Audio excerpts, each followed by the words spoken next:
আমরা কোর্টের কাছে নিবেদন করেছি যে আপিল মামলা এই হাইকোর্ট হতে আরম্ভ করে সুপ্রিম কোর্ট হতে আরম্ভ করে আপিল মামলায় আসামির হাজিরার প্রয়োজন হয়, কিন্তু এইখানে আমরা প্রতি ডেকে হাজিরা দিচ্ছি।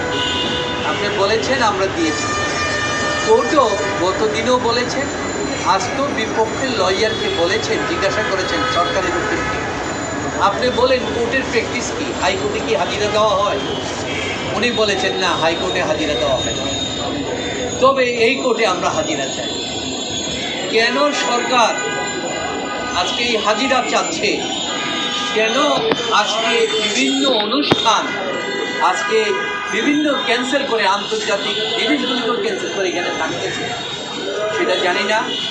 কোর্ট মনে হয় অনেকটা নিরুপায় হয়ে আবার আগামী 4-7 তারিখে আমাদের পরবর্তী ডেট নির্ধারণ করেছেন, ওই দিন পর্যন্ত বেল মঞ্জুর করেছে, যদিও আপিলের কোনো।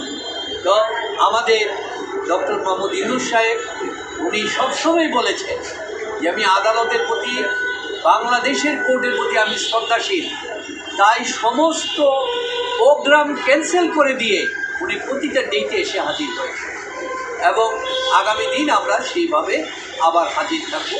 এই হলো আজকে আদেশ।